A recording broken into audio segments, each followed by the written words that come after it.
What's going on, everyone? I hope you're all well. Today, I'm not sure what we're doing because I've pre-recorded this, so it could be anything. So why don't we just head over to the table and find out what it is. Well, here we are at the table, and the first thing we're going to do is get on with these cupcakes. So pour 235ml of Guinness into a saucepan. Now, if you don't have Guinness, you can use any dark stout of your choice here instead, or even your favourite porter would be a good substitute. Add 225 grams of unsalted butter to the Guinness and then put them over a medium heat to warm through and melt the butter. You can get a whisk in there and stir the whole lot up and help the butter along, but it won't take much time. Once the butter is melted, add 170 grams of cocoa powder to the Guinness and butter mixture and whisk over the heat for no more than a minute until everything is smooth and the cocoa powder has bloomed. Basically, it should look smooth, shiny and slightly thickened. Then you can remove this from the heat and leave to cool slightly while you get on with other things. In a separate bowl, place 250 grams of plain flour, 150 grams of caster sugar, 50 grams of light brown sugar, 1.5 teaspoons of baking powder, and a teaspoon of salt. Give everything a little stir together to get it mixed nice and evenly, and then put it to one side. Then in another large mixing bowl, add 165 grams of sour cream and 2 whole large eggs. Then get a whisk in there and beat the eggs and sour cream together. It might start looking a little bit curdled at the beginning, but trust the process. Keep whisking it until the mixture is nice and smooth. Once smooth, you can add your cooled chocolate Guinness and butter mixture to the eggs and the sour cream. Then get your whisk back in there and beat everything together. Once everything is smooth and evenly mixed, add the dry ingredients to the bowl and mix everything together. Now, for some reason, I thought it would be a really good idea to fold all these ingredients together with a rubber spatula, but it wasn't. I ended up with a really lumpy cake batter, so I got the whisk back in there and beat the crap out of it until it was nice and smooth. This isn't a souffle or a cake mix that requires lightly folding in fluffy egg whites, so you can get away with using the whisk. Then I went back in with a spatula just to make sure I got everything from around the edges and the bottom of the bowl. But with some cheeky editing, I can make it look like the whole thing just with a spatula.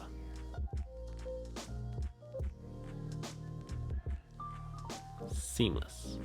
Anyway, once the chocolate Guinness batter is smooth and lump free, put it to one side. Now, line a muffin tin with the cupcake cases, and then using an ice cream scoop to make it a little cleaner and a little bit easier, fill each case about 2/3 to 3/4 of the way up with the chocolate Guinness cupcake batter. Once all the cases are filled, and to be honest with you, you'll probably have a little bit more than 12 depending on how much batter you put in each case, place them into a preheated oven at 180 degrees C for 15 minutes or until they have risen and are firm to the touch. Once cooked, remove from the oven and leave to cool completely. Once the cupcakes are cool, use a small plain circle cutter like this to remove the centers of the cupcakes. I found the cupcakes were soft enough that I could just push the cutter down about 2/3 of the way and then do a little twisting motion and the centers just came straight out. But if you're having difficulty with this, just use a spoon or a knife to help remove them. Do the same thing with the remaining cupcakes. We won't be doing anything with these removed centers, so just enjoy them as a chef's perk or pretend you're doing some quality control. Now all the centers have been removed, we can make our ganache filling. So bring 200ml of double cream to the boil, then remove from the heat immediately and pour over 225 grams of chocolate. I'm using 70% here, but you can use what you like. Stir the hot cream and the chocolate together until the chocolate is melted and the mix is smooth. Sometimes it needs a little bit more heat to finish the job, so if necessary, place the bowl over a pan of simmering water just to gently heat the mix and continue to stir until smooth.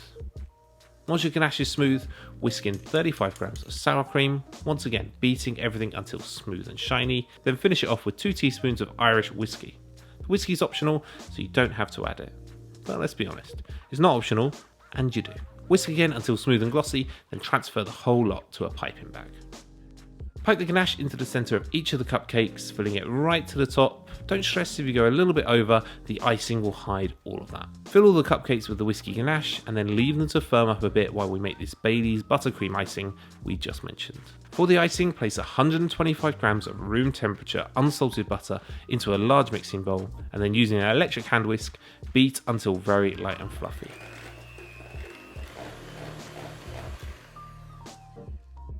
Then gradually add 400 grams of icing sugar to the butter, a tablespoon at a time, beating really well between each addition.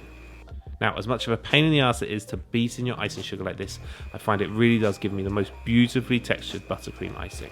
It ends up being super light and fluffy, and if the cupcakes are stored correctly, it barely develops that crust that icing gets sometimes. So yeah, even though every fibre of my being says just dump as much icing sugar into that butter as quickly as possible, don't. Be patient, do it bit by bit, and you'll be amazed at the end result. Also, feel free to do this in a standing mixer. I completely regret doing this with a hand whisk. Once all the icing sugar has been added, add 3 tablespoons of Bailey and whisk everything together until smooth.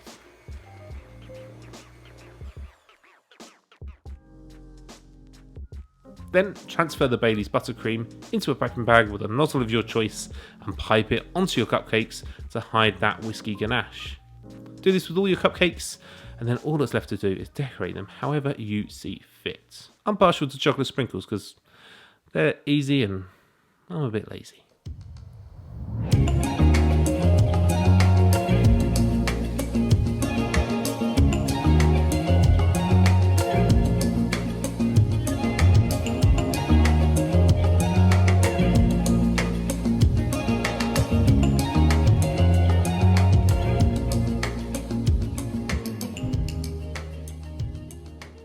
Thank you so much for watching this video. If you like this recipe, let me know by hitting the thumbs up down below. And if you're new here and you like what you see, why not consider subscribing as well? If you like this video, you should head over to my channel. I've got plenty more just like it. And if you like your recipes written down, head over to my website and you'll find them there.